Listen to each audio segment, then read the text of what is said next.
Right now on Hoosier News Source, the man charged for murder in 2016 is now expected to change his plea. We tell you why. And a video made previously by IU on how to handle mass shootings was sent out to students. Find out more about the run, hide, and fight model. And I have when to expect rain this week and when the beautiful spring-like weather will return. This and more, Hoosier News Source starts now.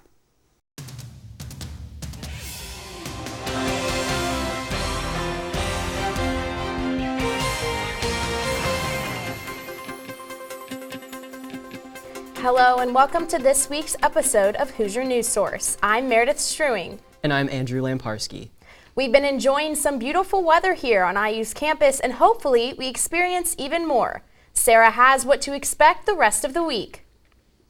Thanks, Meredith. So unfortunately, rain will return on Wednesday morning. As you head to your morning class, 9 a.m., 47 degrees, 12 p.m., 50 degrees, and 3 p.m. warming up to 55 degrees, and the chance for rain will be there all day Wednesday. And the rain on Wednesday will continue into Thursday.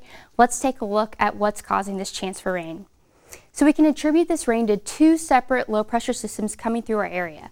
The first will come through Wednesday morning, and taking a look at the map, the second low-pressure system will come through late Wednesday night into early Thursday morning, bringing with it rain and even the chance of some thunderstorms. However, once this low passes Thursday night, we can expect sunny skies as we head into the weekend. Let's take a look at what the rest of the week looks like. So Wednesday, as discussed earlier, temperatures will be pretty mild, but rain, unfortunately. And then as we head into the weekend, it's going to be a beautiful weekend, cooling down a little bit, but it should be very nice in Bloomington. And then Monday, Tuesday, as we head into the beginning of the week, temperatures will be dropping a little bit and the rain chance will return. And that's all for this week's weather. Andrew, Meredith, back to you.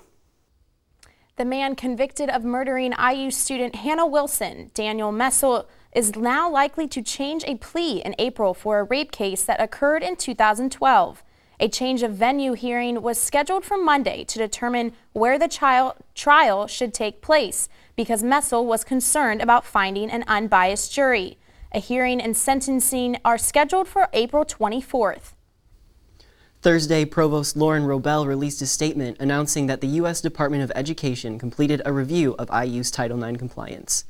Title IX is a federal statute that prohibits gender and sex-based discrimination at public universities. The review, which focused on 4 complaints against the university, found no wrongdoing by IU.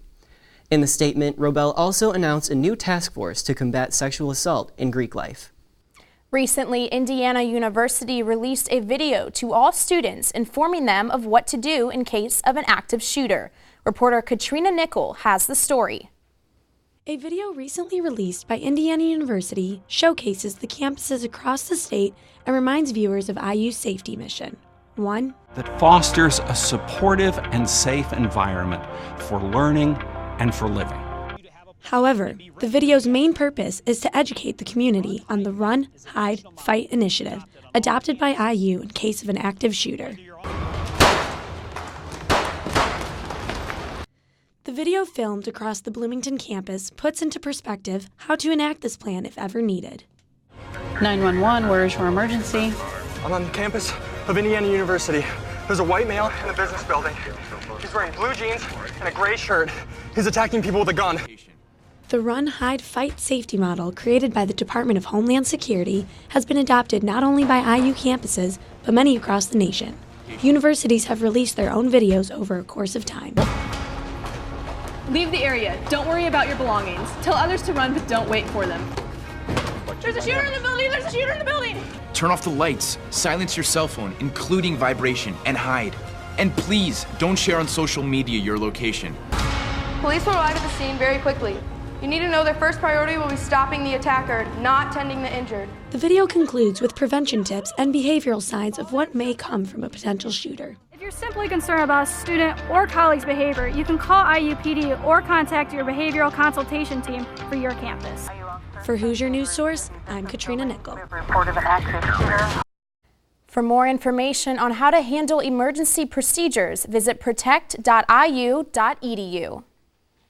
Last Monday, IU Classical Studies professor Eleanor Windsor Leach was found dead in her home. IUPD went to her house after a student informed them that she didn't show up for a meeting. Leach earned a PhD and a master's degree from Yale University and taught at IU since 1977. She was 80 years old. The Kelley School of Business here at IU is ranked 4th in the United States for business schools. Did you know their online MBA program is number 2? Poets and Quants, a business news website, assessed the business institution on the quality of incoming students, MBA experience by graduates, and career results after graduation. Kelley Direct is the online MBA program offered, which allows students to have a career and academic coach. It provides real-world business-like settings. The online course requires 51 credit hours and can take anywhere from 2 to 5 years to finish. Coming up, we tell you how the Hoosiers did in sports this week. Plus, more details on a new group on campus that's dedicated to saving dogs. These stories and more coming up. Stay with us.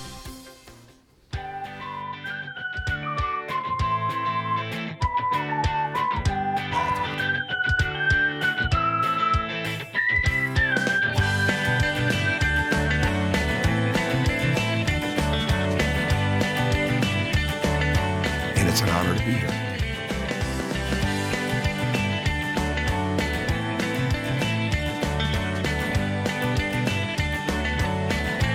After suffering a season-ending injury in late March,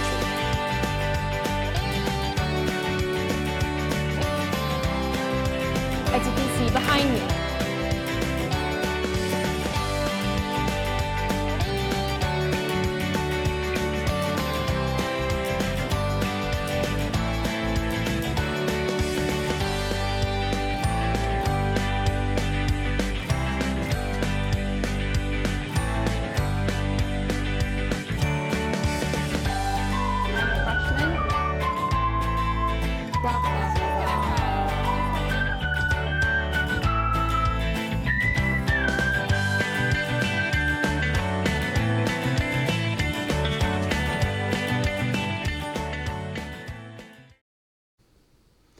Welcome back. 2 IU students have put their love of animals into an organization that benefits dogs, people with disabilities, and even prisoners. I spoke with the founders of ICANN at IU to find out more about the group. Last March, the founder of the Indiana Canine Assistance Network, or ICANN for short, spoke to an animal behavior class here on campus. During that lecture, students Ashton Asbury and Julie Matthias decided to bring ICANN's message and its dogs to IU. Since ICANN at IU officially began in November, the group has worked with several service dogs originally trained by inmates. In the prison, what they do is they're paired with an individual inmate, which is their handler, and they do all of the training. So we don't do any of the actual training out here. We don't teach any new cues. We just reinforce all the things that they already learned. Each dog spends about 6 weeks training in the prison and then about 3 weeks working with outside volunteers. Once the dogs are fully trained, they're matched to clients hoping to benefit from their service. I'm here with Rainier, the 11-month-old Golden Lab. Rainier is currently the only dog being trained by ICANN at IU, but the program hopes to expand to have multiple trainers by the end of the year. As of now, only 3 ICANN at IU members are trained to work with service dogs, but the group hopes to train the entire executive board in the coming weeks. ICANN at IU also hopes to educate students on the proper way to treat service dogs. A lot of people will come up and just try to pet the dog, and that's definitely never okay.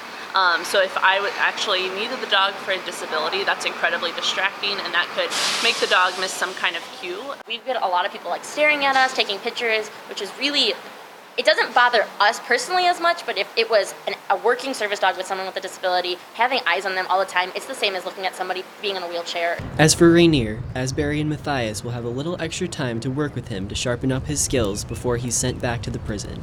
For Asbury, this isn't a problem. He's definitely my favorite ICANN dog, but our current joke is that every single dog we have I love more than the last, so we'll see. ICANN at IU hopes to bring even more service dogs to campus by the end of the year. For more information and to stay up to date with the organization, follow them on Twitter at ICANN at IU. Indiana athletics had a busy weekend full of competition. IUS TV sports reporter Andrew Walker is here to tell us how the Hoosiers performed. Indiana women's basketball's 8-game win streak came to an end with a loss at Iowa, 75-62. The women's basketball team ended up the season strong and nabbed the 7th seed in the Big Ten tournament. The tourney will start on Saturday when the Hoosiers take on Michigan State. The Indiana men's basketball team took on the Ohio State Buckeyes on Friday, and after full regulation period plus 2 overtime periods, the Buckeyes took the W in a heartbreaking fashion. Justin Jackson for the Buckeyes sunk a deep 3 with just under 3 seconds to go to put the Buckeyes up 80-78. And that's exactly how it would stay. The Hoosiers dropped to 16-14 overall to cap off the regular season and secure the 6th seed in the Big Ten tournament. IU will play the winner of Minnesota and Rutgers at 9 p.m. on Thursday night. Baseball season is finally here. Indiana baseball started their season in South Carolina and Florida, playing a 7-game slate. The Hoosiers came out of the 7-game stretch 6-1, and their home opener is next Wednesday at 4 o'clock versus Cincinnati. So, guys, are you going to make it out to the baseball game? Home opener next Wednesday. Definitely. I will be cheering them on against those Bearcats. Yeah, me too. I'm definitely ready to catch some games this season. Nice, nice. Well, thanks, Andrew. That's all we have for you this week. For more campus and local news, visit our website at iustv.com. And don't forget to like us on social media. Like us on Facebook and follow us on Twitter at IUSTV News. From all of us here at IUSTV, thanks for watching, and we'll see you next week.